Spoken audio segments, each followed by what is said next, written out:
Hello and welcome to 18 WJTS-Inform. I'm your host, Bill Potter. Joining me in the studio is Kris Lasher. Kris is the Victims Advocate Coordinator for Crisis Connection. Did I get that right? Close okay. enough. Now, Kris, first of all, let's kind of a little quick recap of what is Crisis Connection.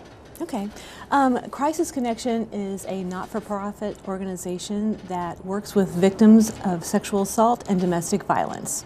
Okay, that's pretty simple, and it's a group that many people are aware of. Hopefully, we'll never have to use.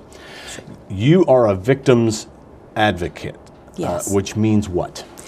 It means that the staff that I work with and me work directly with victims and the folks, friends, family that are related to victims and need our support in whatever capacity.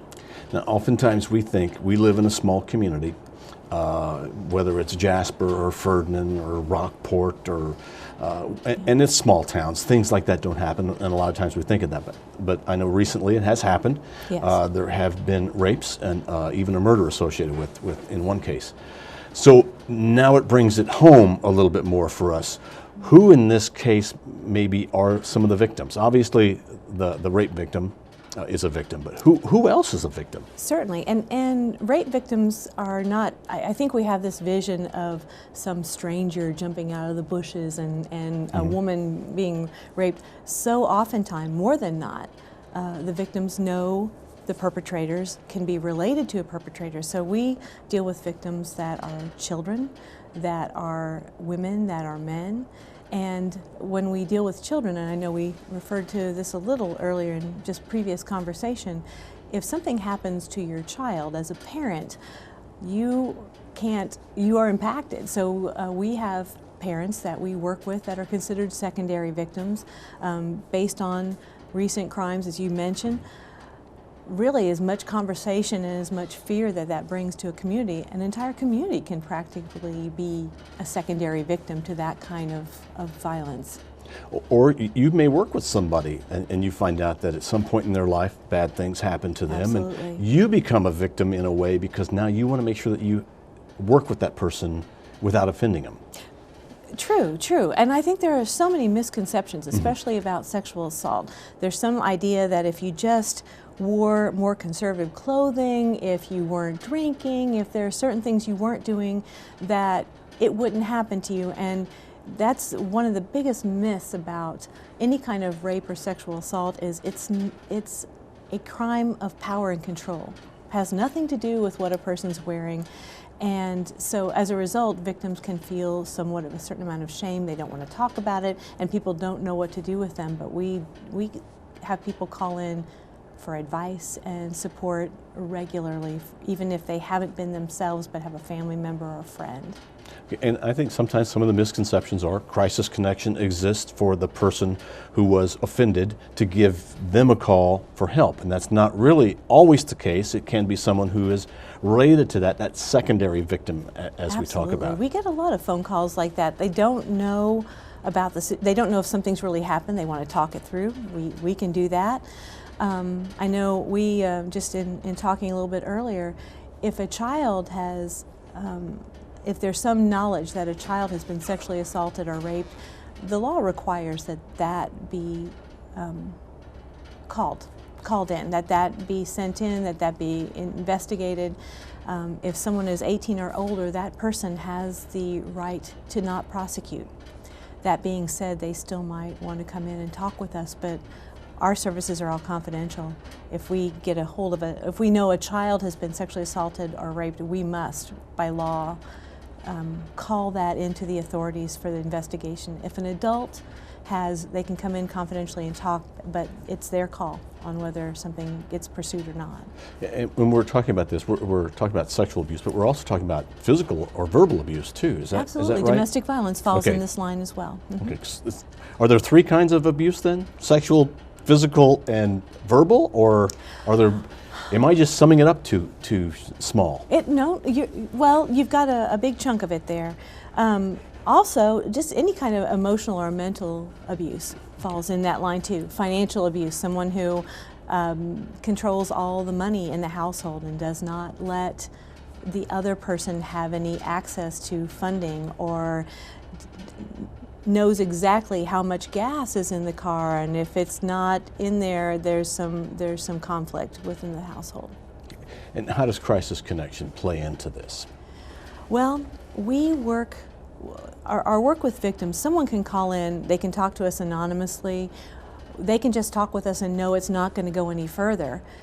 We do a lot of safety planning. Whether a person wants to stay in a situation or not, we can talk through and make their environment safer.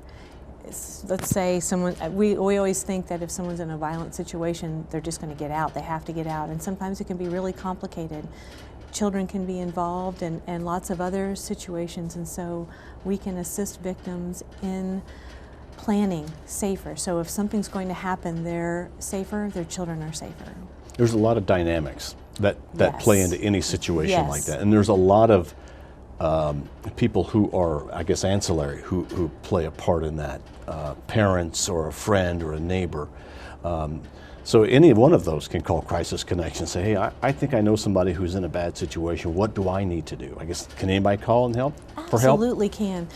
One of the things, in historically, sometimes when things have happened within the confines of someone's home, it's their business. They're just it's not my problem, but there's a cycle to violence, and so children that are exposed to violence will end up possibly exerting that same violence as adults in relationships or being victims, and it does become the community's problem because it's growing, and we all have children that we love, and they could end up in a relationship with someone who's grown up in that environment, and that's what they know, and then next thing it becomes a much more personal problem for us. It's kind of a thin line to walk sometimes too, because people like to discipline their kids. If they spank them, is that child abuse? Put them in the corner, is that child abuse? Where's that line? And I suspect the Division of Family and Children could probably give you Okay. that data a little bit clearer than I would trust their judgment on what the laws are on that. But certainly, seeing an adult in a violent relationship, wanting to help that person, I have that happen. Sometimes a person can call us, get advice, and it doesn't go any further, unfortunately, but we typically try and give as much advice and support, whether it be to the victim or to friends and neighbors that need that. Okay. And one final question, I guess, along this line is, I know healthcare workers, teachers, people in public administration like that are required to call if they suspect abuse. What about me? I'm a neighbor, or I see something happen at a store or at an event, and am I obligated, or is it more of a moral obligation? I would say more of a moral. It's not a legal obligation, though one of the wonderful things that you as citizens are allowed to do is call in and remain anonymous. Especially good intentions, not wanting to, not a revenge, wanting to get back at someone sort of thing, but you see something in a store, it felt really uncomfortable to you, you saw someone drive away. If you have the license plate, you can actually call into the Division of Family and Children, call into law enforcement anonymously, and that will still need to be investigated then. And maybe if you call, they may find out that there's a little bit of a history, and one more thing that they know helps them to prosecute or go and help if they need to. That happens. So you never know what just your one call can do to save a victim and children. Probably the best thing is if you question it, make a phone call to Crisis Connection. I think that's a good thought process, because if it doesn't sit right with you, trust your judgment, trust your gut.